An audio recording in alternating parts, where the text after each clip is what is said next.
Okay, तो आज हम लोग जानेंगे कि what is head count. Head count क्या होता है। ध्यान से आप देखेंगे कि हेड काउंट, कोई भी घटना जब घट जाती है तो उस समय हम लोगों को हेड काउंट की रिक्वायरमेंट पड़ती है। कितने व्यक्ति आए हुए थे कंपनी में और कितने व्यक्ति कोई घटना घटने के बाद बाहर निकले, कोई व्यक्ति फंसा तो नहीं है। इसको पता करने के लिए एक जगह होता है असेंबली पॉइंट, जहाँ पे सारे व्यक्ति घटना घटने के बाद दौड़ के आते हैं और हेड काउंट करते हैं कितने व्यक्ति आए हुए हैं। चलिए देखते हैं कि what is the means of head count. Head counting का मतलब क्या होता है and what is the purpose, इसका उद्देश्य क्या होता है। ध्यान से चलिए इसको पढ़िए। तो ऑन हियरिंग इमरजेंसी अलार्म, है ना, जैसे ही सुनाई देता है आपातकालीन घटना जब घट जाती है, अलार्म बजने लगता है एम्बुलेंस की तरह, तो सारे वर्कर अलर्ट हो जाते हैं, उन्हें पता लग जाता है कोई घटना घट गई है और वो दौड़ के जाते हैं असेंबली पॉइंट पे। All people have to the assembly muster point. सभी व्यक्ति दौड़ के क्या करते हैं, असेंबली पॉइंट पे चले जाते हैं। किस लिए चले जाते हैं, देयर एरिया, वो जो एरिया होता है वहाँ का जो सुपरवाइजर होगा will call his all worker. सभी वर्कर को कहता है कि अलार्म बजी है, घटना घटी है, जल्दी से दौड़ के आओ आप वहाँ पे।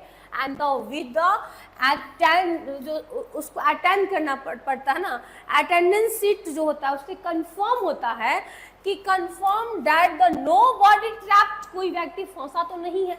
कितने व्यक्ति आए थे, कितने बाहर निकले, जब सभी व्यक्ति असेंबली पॉइंट पे आके खड़े हो जाएंगे वहां से काउंट हो जाएगा कोई व्यक्ति फंसा तो नहीं इन द साइट के अंदर, कंपनी के अंदर। दिस प्रोसीजर, ये जो प्रोसीजर होती है, जो प्रक्रिया होती है, इसी को हम लोग हेड काउंट कहते हैं। इसे हम क्या कहते हैं, हेड काउंट कहते हैं, है ना। हेड काउंट करना बड़ा मजेदार तरीका होता है। जैसे मान लो कि अगर 60 लोगों की एक टीम है, सब लोग बाहर निकल गए हैं, तो आगे से क्या होता है कि पहले 10 लोग खड़े हो जाते हैं और उसके पीछे एक एक खड़े हो जाएंगे। फर्स्ट व्यक्ति हाथ ऊपर करेगा और लास्ट वाला काउंट करेगा।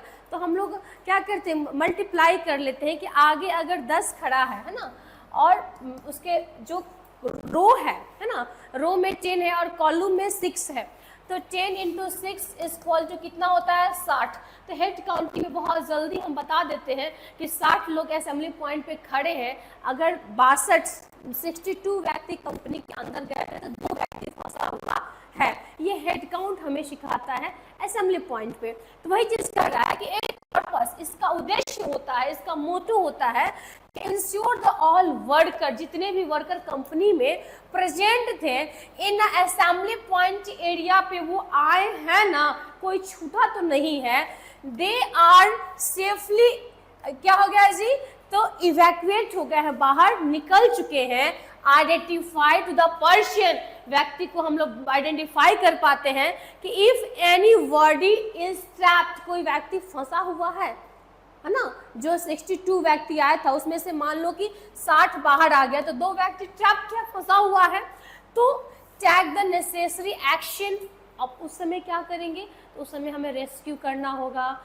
कहाँ वो व्यक्ति फंसा हुआ, उसके साथ कोई हादसा तो नहीं हो गया ना, तो रेस्क्यू करके और उस फंसे हुए वर्कर को निकाला जाता है। यही हमारा हेड काउंट होता है और इसका पर्पस ही होता है कि कोई व्यक्ति आपातकालीन घटना में फंसा ना रह जाए, उसे रेस्क्यू करके निकाला जाए और सुरक्षित तरीके से वर्क प्लेस को रखा जाए। हमने हर बार कहा है कि काम को सेफ प्रोसीजर से कीजिए, ताकि safety is not a reset button. Safety कोई रिसेट बटन नहीं कि आप टिप देंगे और सुरक्षा ऑटोमेटिक आ जाएगा। सेफ्टी सोचने से आती है। Thank you.